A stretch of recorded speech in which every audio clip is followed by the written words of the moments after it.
is, do we worship Allah? And what constitutes the worship of Allah? Is it some very specific things that we are generally told, or is it more than that? What all constitutes the worship of Allah, in the sense that if we don't do it, we could be sinning. For example, we live life 24 hours a day. We sleep, right? Do we sleep, my brother? Yeah, we sleep. Can that be worship of Allah? Yes or no? Yes or no? Yes. Yes, how? How can that be worship? You're sleeping, how are you worshiping Allah? Tell me how. Any idea? No? Anybody? So if we follow Sunnah, if we recite Dua and sleep, it would be considered as. And what else? Yeah, recite Dua, follow Sunnah. And what kind of Sunnah do we follow? Such as what? What kind of Sunnah? Give us an example. Such as sleeping on the right side. Okay. And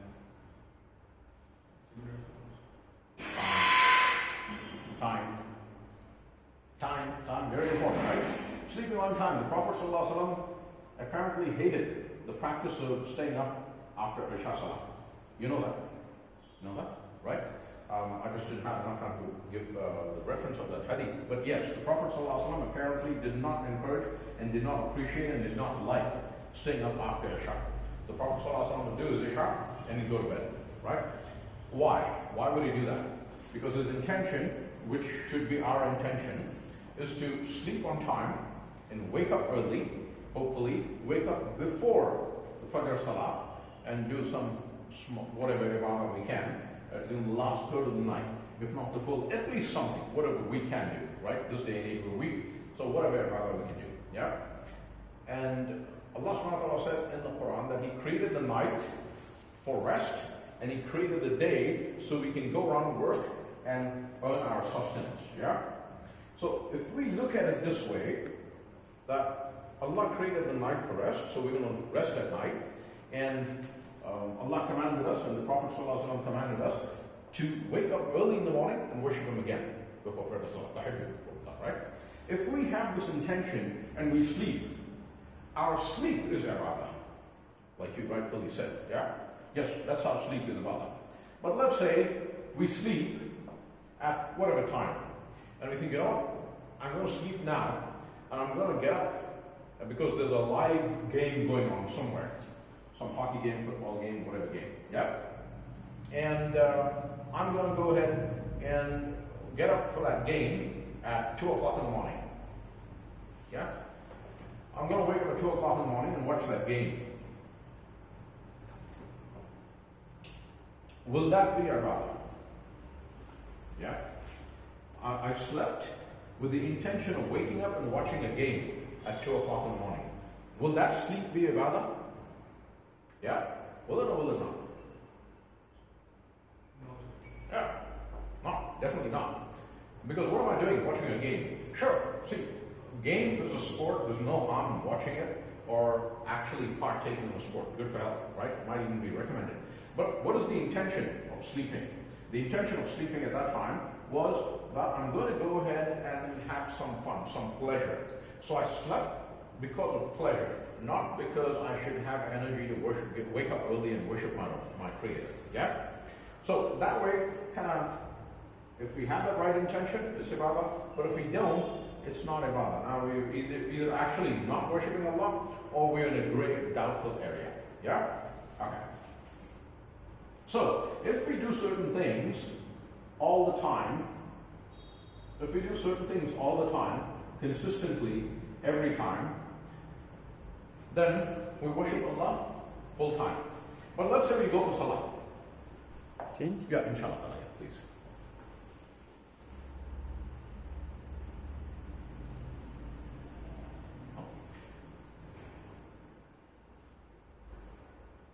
Right. So let's say we go for salah, right?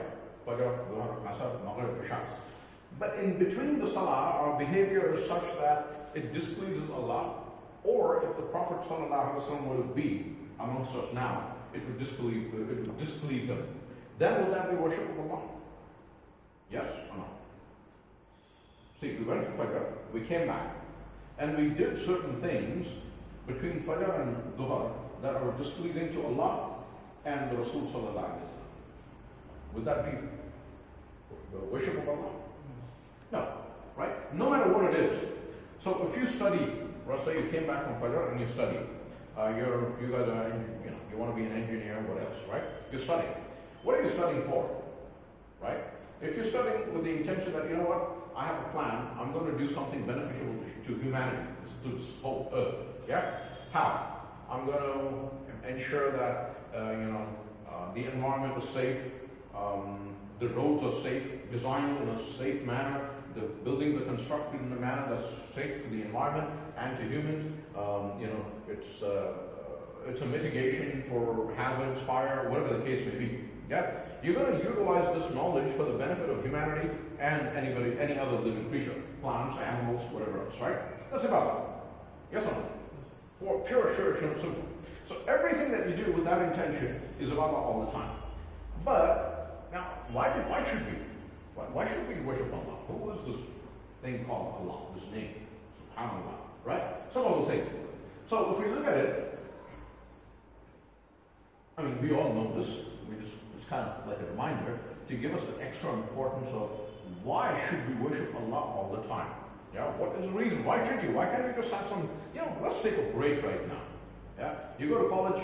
You guys go to college. I think you go 5 days a week. Yeah, 6.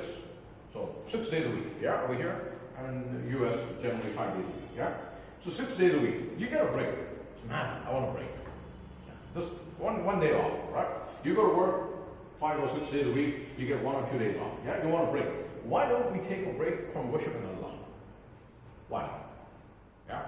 The question is, because Allah subhanahu wa ta'ala said He created us for nothing but to worship Him. Right? That means we got to worship Him all the time. The purpose of our creation, our life on this earth was to worship Him, so we got to worship Him all the time. Yeah? If that's the case, why? Why is it? Why can't we take a break? Because He is the one who created us for His worship. Right? He is the one. He's not part of anything and nothing is part of Him. Not our desire. He's not part of our thought. We think of Him, but He doesn't become part of our thought. Right? He is independent, our thought is independent. That's why a human can think of something about Allah which may be sinful. Or a person can think about the Creator not being Allah. Right? So Allah is not part of our thought. Allah can be correct in our thought for us, or incorrect in our thought for us. If our thought is correct, based on the Quran and Sunnah, we are hopefully good worshippers and we get to water the Jannah. If it's wrong, incorrect, we get punished, we get Jannah. May Allah save us from that, right? He's not dependent on anything, everything is dependent on Him. It's like Surah Al-Ikhlas, as we read, right? They'll just check out certain things from Surah Al-Ikhlas, right? Everything is dependent on, everybody is dependent on Him, for everything. For one little breath, for one little blink of an eye, absolutely without exception. Everything is dependent on Him. We may not believe it, we may not think of it, we may not know it, we may not understand it, we may not be conscious of it, but it's a fact, whether we know it or not. Everything that lives, everything that exists, even a rock, is dependent on it, right? Something that we think is inanimate, lifeless, but yet it's His creation and worship Him and is dependent on Him for its existence, right? Whether we like it or not. He is not dependent on anybody else, right? No, absolutely no way. As Allah said in the Quran, first there was nothing. He created everything out of nothing. So He was in existence without anything. So He's not dependent on anything. Everything He created is dependent on Him, right? Next, who is He? He does not beget. That is, He does not have children. Nor was He begotten. Nobody had Him as an offspring. Yeah? In fact, on the contrary, He created and owns people like us, animals, plants, birds, insects, etc., fish, that beget and are begotten. Right? Where it started with the humans, we know. The first two parents, Adam and Hawa, right? Adam created with Allah's hand, as he was, not an infant as he was, right? But created by Allah's hand. From him, Allah created his mate, our mother, Hawa. From them, billions, trillions, I don't know how many, it's us. We procreate. We beget, we were begotten, and we beget. We were begotten until Yawm al-Qiyamah, right? Not Allah subhanahu wa ta'ala. Now, Is there anything that we can compare to Allah? Absolutely not. In fact, I don't know if it's a hadith or not, but a shaykh was mentioning, and he mentioned that if a person thinks I have an imagination, a proper, accurate, comprehensive imagination about who Allah is or what He's like, it's haram, delete it, take it out of your mind. Because it's impossible for us to imagine what Allah is like. Absolutely incomparable, no condition, just absolutely, unarguable. We cannot, nobody existing today on earth or anywhere else can actually imagine what Allah is exactly like, what His characteristics are. We can't. We just have a little bit of description of Him that He's given in the Quran and the Sunnah of the Prophet ﷺ. Absolutely. And there's not comparable, and He's not comprehensible. So if we compare Him to something, like other people do, may Allah save us, may Allah guide us all, He's like a man in Christianity, or in the Hindu religion, He's in that table, or He's in that animal, He's like that animal, or He was like you and me. It's impossible. This is just absolutely not possible. He's completely incomparable and completely incomprehensible, meaning we really can't understand. We cannot understand what Allah is. For example, the Prophet ﷺ said Allah has two hands and they're both right. They're both right. Allah has eyes, but they're not like our eyes. So these are all things for us just to understand that Allah does have certain things, certain characteristics that we understand. But it's not like ours, right? It's just so that we understand. Allah has ability to do things, but how and what, we will never understand. Unless we see Him in Jannah. May Allah take us among those who see Him in Jannah. So, next. He compares the good and the bad. And He comprehends and understands everything. We don't compare Him, He compares us. He says, are the believers as like the disbelievers? Are the dead like the living? Right? Are the blind like the seeing? Are the deaf like the hearing? Right? He compares for us to understand. We don't compare Him. He comprehends everything that we have, everything that we say, we think of, we imagine, we do, knowing or unknowing, hidden or in public. He comprehends it in and out more than we do. We don't comprehend Him. It's the other way around. Yeah? Everything that exists, whether we know it or not, is His creation. One of you guys were talking about in the English class. I think you talked about a star, how a star was born initially. Who talked about that? Yeah, somebody did. But anyways, for example, our sun is a star. It's a big ball of massive energy that holds it together, and that energy emits out, and it's light, and gives that light, life-giving light, so-called, created by Allah subhanahu wa ta'ala, perfect distance to the earth, from the earth to the sun, so things live and stuff like that. In the Quran, Allah subhanahu wa ta'ala says that sun travels onto a predetermined spot for it. A path that's already laid down for it. Allah has given it that path. It will travel and it will stop there. Or it will die out there. It becomes a white dwarf and so on and so forth. Scientists call it, right? Even that is His creation. It changes its form, that's His creation. Let's say you burn something up, right? And you have cooking gas at home. Yeah? You burn it up, it burns. But that cooking gas actually doesn't disappear as it burns. It becomes something else, right? That something else is also His creation. It's not we who created it, it's He who created it. We just use it, and by His creative laws, it changes its nature. That's all it does. For example, some people say, we created plutonium. No, we did not create plutonium. We just took existing elements, materials, and we modified them to make something else out of it. But we are not the creator. We are the assembler, the modifier. For example, a car, right? Made out of iron, steel, plastic. Where do all these elements come from? Well, material come from iron, steel, and plastic. We didn't create it. We just took existing materials and the knowledge that He gave us, the intellect that He gave us, we utilize that, and we make different things out of it, different compositions of the already existing elements. We are not the creator. He is the creator. He was never created. He's not a creation. He's the creator. He's not the creation. Right?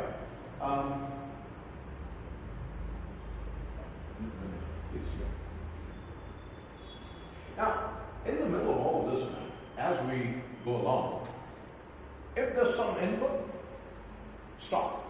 Stop and talk about it, right? You want to add something? This is not a comprehensive list by any means. No means was this comprehensive. This is just something, a summary, just to give us the importance of why should we think of worshipping Allah all the time, 24 hours a day. If we take a break from worshipping Allah even for 1 second, you know what the ayat of the Quran says? Remember me, Allah says in the Quran. Remember me, forget me not. That means what? For 1 second, 5 seconds, 5 minutes, 1 hour, 1 day? No. From the day we have a brain in our head. See, babies, innocent babies, they can't. They just do what Allah has created them innately, right? But once they start getting maturity, responsibility, a sense of intelligence, right, that Allah gave us, from that stage on till we die, as long as we are sane, may Allah keep us sane till that, yeah? It is our responsibility to remember. It is our utmost responsibility to remember. We will worship Him only if we remember. If we forget Him, can we worship Him? Impossible, man. It's impossible, right? You just like saying you forgot your answer and you're going to write it in your exam. How can you write the answer if you forgot it? You say something wrong. You might say something else, but not that answer, right? You forgot it. How can we worship Allah if we forget Him? Right? Just impossible. So, the point is, of all of this, we want to understand who Allah is, so that we understand the importance of why we need to worship Him, and what the ways of worshiping Him are, right? Like we just said a little while ago, we'll reiterate it again. You go to work, you go to college, you go to school, you start on a break. You have a two day off a week, yeah? Or a day off a week. Why? Because it is important, but it's not life itself. It's not going to give you something after you die. It's not going to give you life. It did not give you life, and it's not going to give you death. It has never given anybody death, right? But the Creator has, right? So these things, though they are important, they're not as important as Allah subhanahu wa ta'ala himself, right? So the reason why we're going over this again, even though we all know this, is just to go ahead and remind us the importance of worshiping Him and remembering Him in every aspect without a break. Without a break. No breaks, not even a second break. Yes, we humans, we forget. We do tend to forget. The root word insan apparently means forgetful, right? So we will forget. But as we remind each other over and over again, the chances of forgetting are smaller, reduced, right? Get it? Okay. There you go. He is to be worshipped all the time, every second of our life. 24 hours a day, 365 days a year, till we die. Right? As long as we have intellect. The only people apparently who are not accounted for are little babies, and kids who haven't reached puberty yet, apparently, according to the Sunnah of the Prophet. The other category are those who are mentally retarded, insane, mentally not capable. Allah created them that way, or something happened to them and they became that way, they are not accounted for. But alhamdulillah, may He not do that to us. May He keep us sane and intelligent all the time. Ameen. And may He help us worship Him the way He is pleased with. Ameen. Right? So, it's a full-time job, man. It's not a 1 second break thing. Just 1 second. That 1 second tomorrow will become 1 hour. 1 hour thereafter will become 1 week. 1 week will become 1 month. 1 month will become a lifetime. And that's not something that we're here for. If that happens, we take a break. We get a break from Jannah. A break from Jannah means straight into Jannah. May Allah save us from Jannah and give us Jannah. Ameen. Right? So He's worshipped full time, not part time. He is not the worshipper. He does not worship Him or anybody. Right? Everything worships Him without exception. He does not worship anything without exception. Period. He's not worthy of being a worshipper. I mean, I shouldn't say worthy. His status is not low like ours that He should be worshipping something or somebody. He is way above our comprehension and imagination. Everything else is low enough and deserves to be low enough to worship Him. But He is high enough to not worship anything or anybody, anytime. Period. Not even for a blink of an eye. Not even for a dollar. Right? Through eternity. He doesn't need to. We need to. He doesn't need to. Because He is that high. Right? That's what actually it means. You know, when you say to Allah, and we move, we say Allahu Akbar. Right? Allahu Akbar. And Allahu Akbar, Allahu Akbar. What does that mean? He is of that status, ultimate high. Akbar, ultimate high. There's nothing like it. Nothing like it. That means He is deserving of not worshipping somebody. He is deserving of being worshipped by everything that exists, period, without exception. Yeah? He, in addition, is the ruler. Right? What does that ruler mean? Right? A small little thing. For example, you come to class, you go to college, you go to school. Who's your ruler, so-called? I'm just going to use that word. Your teacher, your professor, your lecturer, right? You agree, brother? What do? They set down the rules. Rules are do's and don'ts. Expectation of your homework, etc., etc. Allah subhanahu wa ta'ala has that same thing of us. He is the ruler. Nobody rules him. Period. Right? He is the praised. Apparently, the Prophet ﷺ said, every blink of an eye, there are billions of angels worshipping him at various corners of the universe that we are not aware of. Every blink of an eye. And their worship is way beyond what we can imagine, right? They are experts at worshipping Allah in every aspect of worship, right? So He is the praised. They worship Him and they praise Him in every corner of the universe, 24 hours a day that we know.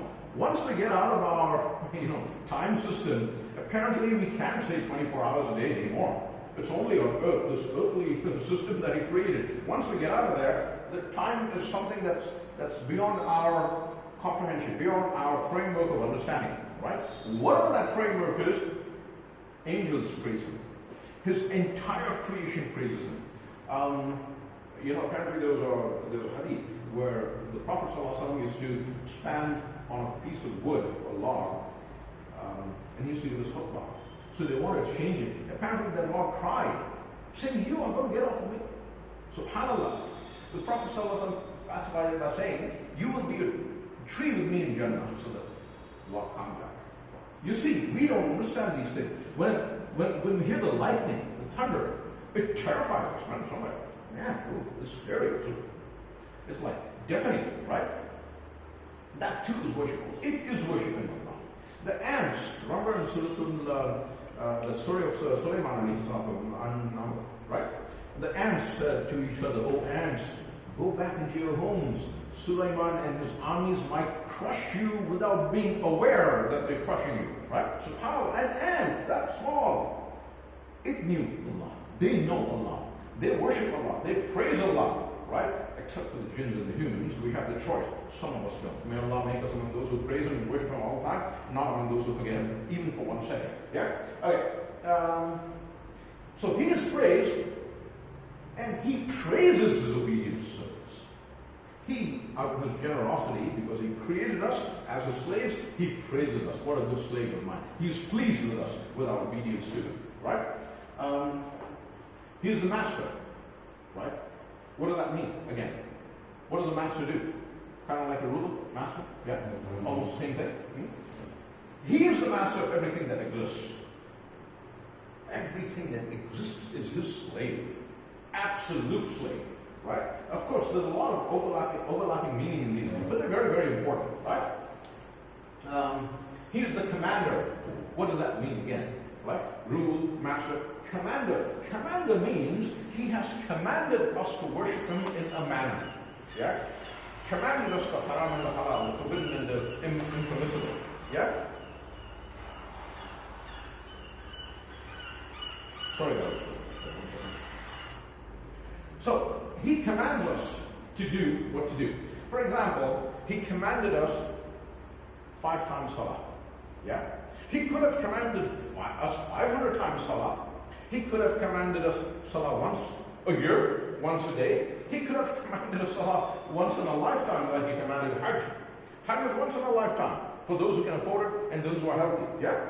And if that's the case, didn't He have the freedom to command?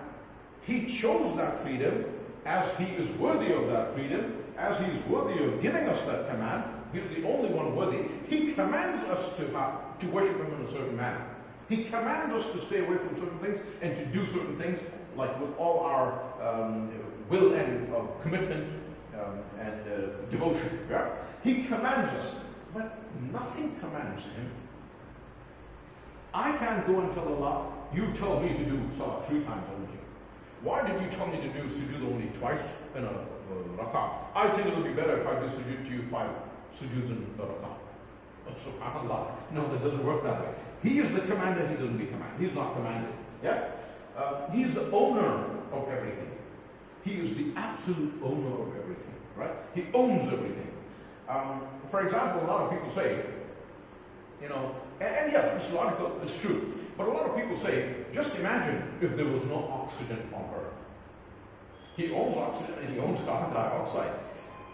By the very nature of life that he created, with his purpose that he has, absolute divine purpose that he has, which we cannot comprehend at this stage, maybe we will later. But the point is that he would have made carbon dioxide something beneficial and oxygen that kills us, right? Just like it's the opposite now. That's what his ownership does. He owns and he commands it to be a certain way, and it is. So he created oxygen, and he commanded oxygen and our system to accept oxygen as a process of life, as a progress in life. So it does it. He owns it. He could have commanded carbon dioxide to do that very same thing, and would do it. Just as he did with Ibrahim alayhi salatu wasalam. He owns fire. He created fire. He owns it. He said, "Oh fire, be cool and comfortable for my slave Ibrahim alayhi salatu." And it was. Ibrahim alayhi salatu wasalam came out of saying, "This is one of the most comfortable moments of my life." Yeah. SubhanAllah. Sheikh, please. He is the questioner. He is the questioner. Sorry, he's the Questioner, the last one. No, I think, yeah, he's the questioner. What happened there? I think it went way below. My apologies. Oops.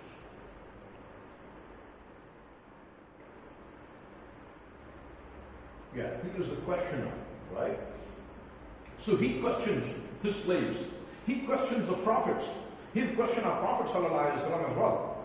Did you pass the message on? He questioned every prophet. He questions the angels. He questions everybody. Does anybody question him? Absolutely impossible. Not on Yawm al-Qiyamah, not in Jannah, not in Jahannam. I mean, the question is like, a drowning man grabbing onto, a blade of grass to save himself. Because that's all that. Oh, well, why are you sending me to Jannah? Right? That kind of thing. Not why the questioning is, nobody has authority. Right? And they'll get the answer. The angel will give them that answer. May Allah save us from Jahannam and give us Jannah. Ameen. Right? What else? He is the giver of death. He does not die. He created us, he gave us life, and he's going to give us that when he has appointed that predetermined time. He's written it down in Lawh al-Mahfuz. He gives us death, but he does not die. Everything will come to an end, as the Prophet ﷺ told us.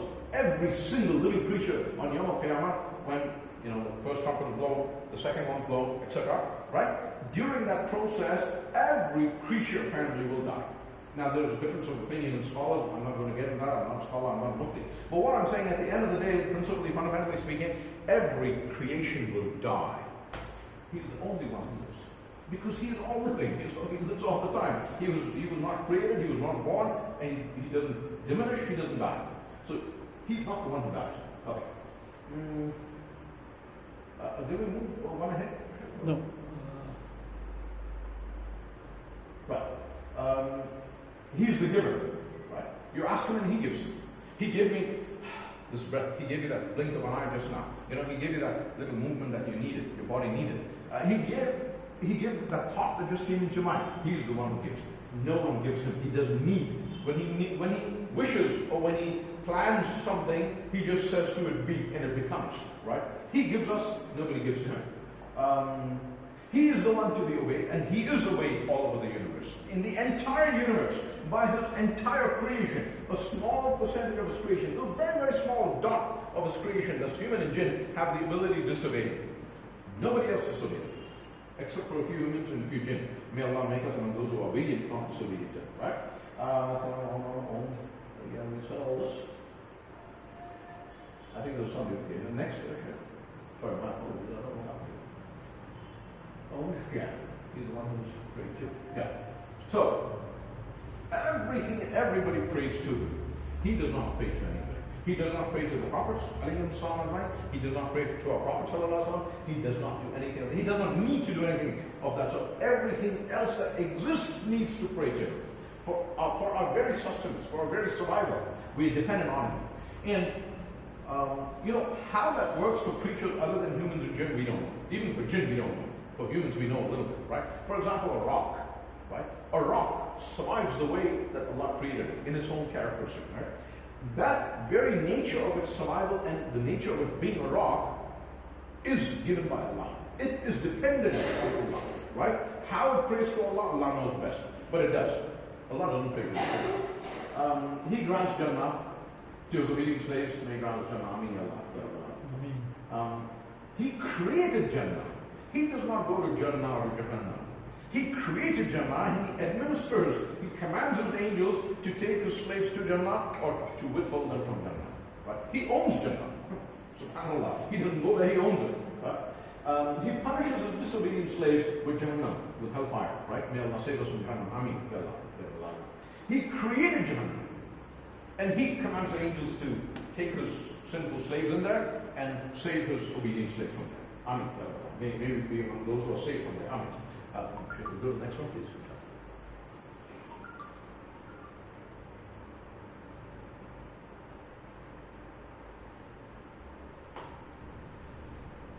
So, here we go.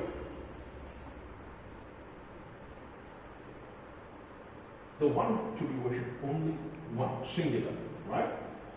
So, Allah commanded us in Surah Al-Imran, Ayah 3. O people of the scripture, come to a word that's just between us and you, that we worship none but Allah, the same that we associate none with Him. Right? Is that a little bit? I think we need to. Can you zoom it out or something like that? But don't disturb it.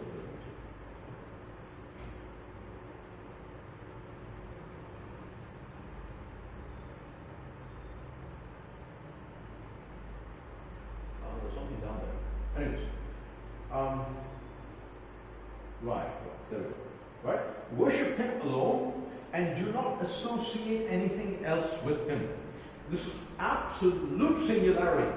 Absolute singularity. Right? There's no concept, no aspect of any scope of including somebody in His worship or in worship with Him. Absolutely none. That includes our own wishes and desires, our own dreams, my own needs. My own needs are not to be given importance over worshipping Him, obeying Him and His Rasul Sallallahu Alaihi Wasallam. Him alone and the Rasul Sallallahu Alaihi Wasallam. Yeah? And that, there's something there. Can we go to the next picture?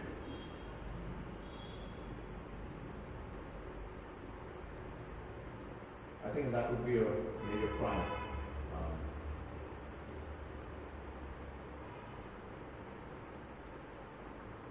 We'll just go to the next slide.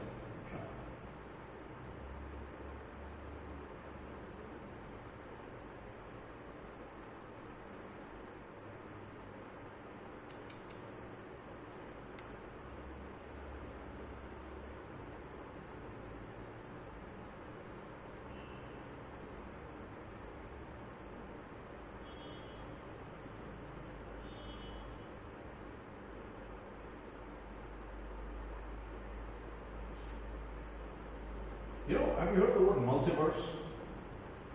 No? Have you heard of it? Any idea what it is? So, universe, parallel. That's what they say, right? But if we look at the Sunnah of the Prophet ﷺ, Hadith of the Prophet ﷺ, Allah said He created the heavens in 7 layers. Yeah, in the Quran. How? We don't know. Some of it is given to us in the Hadith of the Prophet ﷺ. Allah also said He created the earth in 7 layers, which they found out very recently, apparently 3-4 decades ago. They didn't know that the earth had. So actually, less than 4 decades ago. They didn't know. They used to think the earth had about 3 layers or something, 3 or 5 layers, what they knew. But now they confirmed that it's 7 layers. And Allah subhanahu wa ta'ala said very clearly, 7 layers, right? Alhamdulillah, subhanallah wa bihamdihi, subhanallah al-azim. Likewise, what these people think is that everything they can see with their telescopes and their whatever kinds of scopes they have, radar scopes, etc., etc. These people, the scientists, non-believers, think that that is the entire universe. Whereas the Prophet ﷺ informed us that that's only the first level of heaven. Only the first. And the Prophet ﷺ said there are 7 layers. The first one, in comparison to the second one, is like a ring in the largest desert of the earth. A ring, a finger ring. Right? A ring. If you throw it, let's say, in the desert in Saudi Arabia in the middle, what is that comparison? Like, nothing, not even a dot. Not even a dot, right? The first is so small in comparison to the second one, the heavens, right? And the second likewise is so small, just like a rain in the desert, in comparison to the third one. And so on and so forth till the seventh one. So it's impossible for us humans over here to comprehend the second one in any which way, shape, or form, right? But, except like Allah subhanahu wa ta'ala said in the Quran,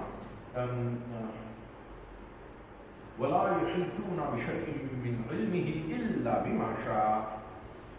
They will not attain any knowledge except that which Allah wills. Right? We will have no knowledge except that which Allah wills. And why does He give us that knowledge? Again, just as a proof, so that we start worshiping. Right? And humans, some humans are still so stubborn that in spite of all those proofs, we don't worship. Right? So He gave humans some hint that there's something else out there. When they say a parallel universe, they're probably talking about the second level of heaven. More than likely. Allah, they themselves don't know. They theorize on all of these things. You know, there's a heaven here, and then there's somebody like you, your name, you know, in the other universe. And what that person does affects you, and what you do affects that person. Right? This is how they theorize. There's no authentic proof for that. But the authentic proof we have from the Quran and Sunnah is the hadith of the Prophet ﷺ. Allah said 7 layers, and the Prophet ﷺ said, yes, there are 7 layers, and the first one is that small compared to the second, and so on and so forth to the seventh one. So it's impossible for us to go anywhere beyond this first one. The second one, Allah just out of His mercy probably gave these scientists a hint that there's something else out there. So they call it the parallel universe, right? It's nothing but a confirmation of what He has said in the Quran and Sunnah. Yeah? Because of that greatness, and imagine, and Ayat al-Kursi again says, وَسِعَ كُرْسِيُّهُ السَّمَاوَاتِ وَالْأَرْضِ. So scholars of Islam have said that the lowest part of His throne, kursi doesn't mean the actual kursi that He sits on, how that kursi will be, not like ours, not that, but the lowest, smallest part of it is bigger than these 7 layers of heavens. Allahu Akbar. It's like a small little bubble under the smallest part of His throne. SubhanAllah. Right? Well, we're never going to comprehend that, except that which He has given us in the Quran and Sunnah of the Prophet. Right? So, if we understand it from that aspect, then we know that that's the reason why He alone is the only worthy that must be worshipped 24 hours a day. Every second, every blink of an eye. You just blinked right now. Right? I blinked a little while ago. I didn't even know it. I took a breath.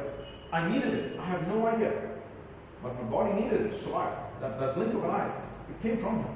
Right? It came absolutely with His control. He said in the Quran that not a leaf moves this way without His permission.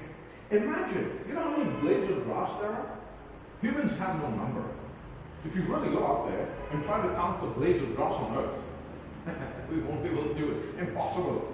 Not one of them moves without His permission, without His command. Yeah, that's who He is. That's who Allah is. That's the reason why He's worthy and must be worshipped by us 24 hours a day, every second of the day. Right? Without a second's break. It's difficult for us. He knows that we are weak. But we strive as much as we can. This will next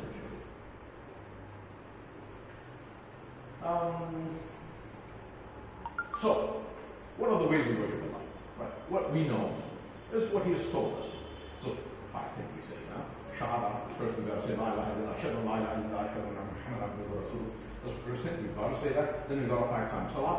Then we've got the Zakah, for those who can afford it. And then we've got the fasting, for those who are healthy. 1, 2, 3, 4. And then we've got the Hajj. It's not showing up, right? We've got the pilgrimage once in a lifetime, only if we are healthy and we can financially afford it.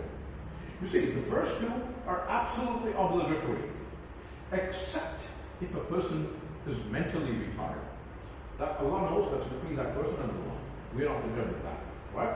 But for those within the normal framework of humanity, the first 2 are absolutely unconditional obligatory ibadah. Every time we say La ilaha illallah, Muhammad Rasulullah, this is a worship of Allah. It is a worship of Allah, right? Every time we do salah, it's a worship of Allah, obviously, right? You pay zakah every time. Every time you pay zakah, not just zakah khairah.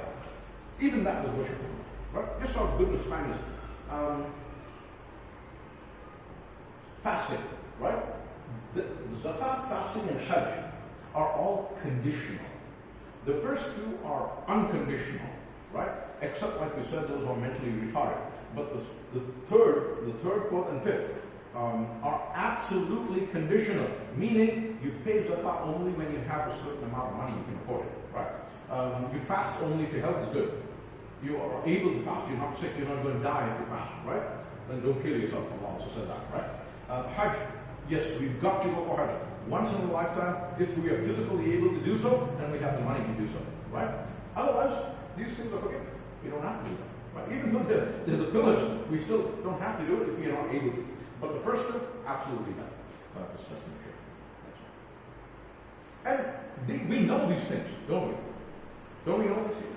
Don't we know these things? Right? Yeah, we absolutely do. But it's just a reminder over again, right?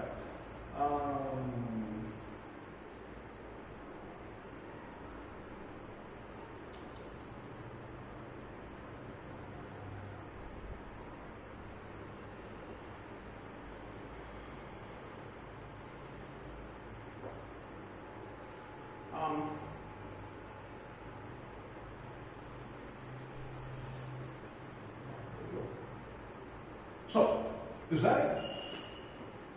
Is that it? That's all? About that's finished? What else do you think we have?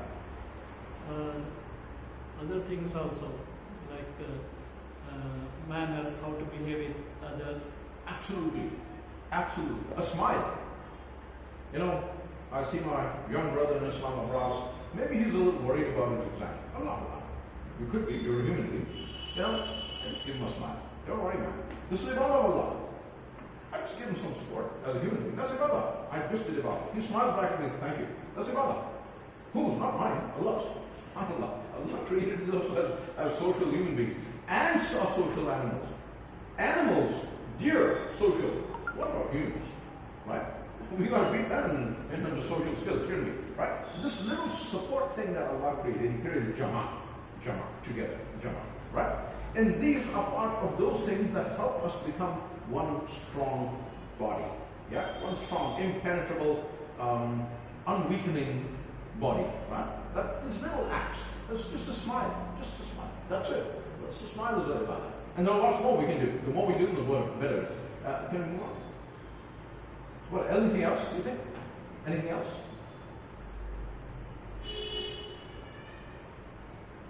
So what was given over there, Salah, Shahada, Salah, Zakat, Saw, and Hajj, right? That's only the start. That's the basic foundation. On top of that, everything else builds. If we don't have that, all the rest is worthless. But if we have only this and not the rest, this is worthless. It's just an absolute no-brainer. Get it? This is only the start. He has commanded us a lot more. A lot more. And some of that is, we'll just move on. He has commanded us of a lot more, which we tend to forget. That's why we need to come back. And why do we need to find out about what we have forgotten? Is because of who He is. See, there's a hadith of the Prophet ﷺ, apparently. Again, okay, here we go. Before we get to this, there's a hadith of the Prophet ﷺ. Sometimes a slave thinks that, it's a small thing. It's a very small sin. So what we were reminded of, don't think about how small or big your sin is. Think about how big the Creator is that you're sinning against. SubhanAllah, right? Don't worry about the sin being small or big. Worry about who you're disobeying. How big is that Creator? Is He worthy of being disobeyed in a small manner? Right? How great is He? We just talked about some of those little things. We just touched upon it, right? Take a look at this. Iblis became a kafir. Allah called Iblis a kafir in Surah Al-Baqarah. I think it's ayat number 30 or something like that. I didn't put down the reference. But one of those ayat, that's the first mention. And Iblis said, why did you not bow down? What's wrong with you when all the angels bow down to Adam alayhi? He said, I am better than him. You made me. Look at this. Iblis talking, you created me. So he's acknowledging, you're my creator and you're his creator. You created me out of fire and you created him out of mud. So I am better than him. He argued with Allah. Yeah? Did he say that you're not my Lord? Did he say that I won't worship you? Did he say I'll worship somebody other than you? No. But what did Allah call him? Called him a kafir. He became a kafir. Allah kicked him out of Jannah. He became a kafir. What we say today is, okay, that's right. We're disobeying Allah, that's right. But we're not kafir. We don't worship idols. We don't worship the nation of the cow. We don't worship the sun and the moon. We disobey Allah. What did he do? He didn't worship the sun and the moon either. He just disobeyed Allah. One disobedience. And think about it. His worship, even probably till today, was better than I think any of us living today, all put together, because he was at the level with the angels. And that's how high his worship was. Being that high in worship, one disobedience of Allah was not. One disobedience. How about us? Morning, noon, and night. Yeah, we should shake our pants, man. If we go to the next picture. He did not leave Salah. He did not stop. He did not say, I won't worship you anymore. He did not say that. Okay.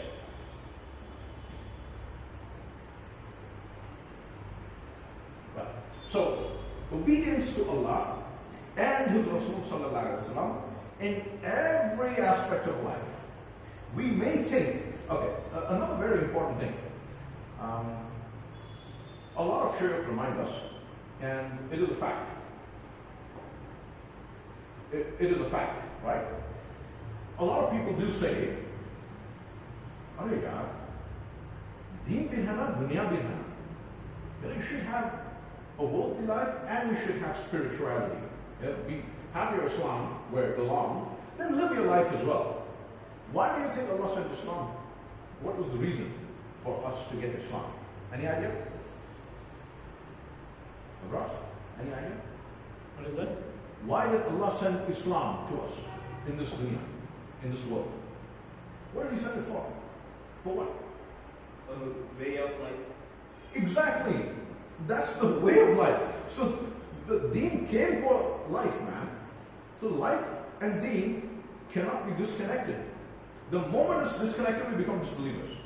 The second we say, deen is different, dunya is different, we're disbelievers. Because deen came not for the khalaq, not for the grave. And there's no practice of deen in Jannah.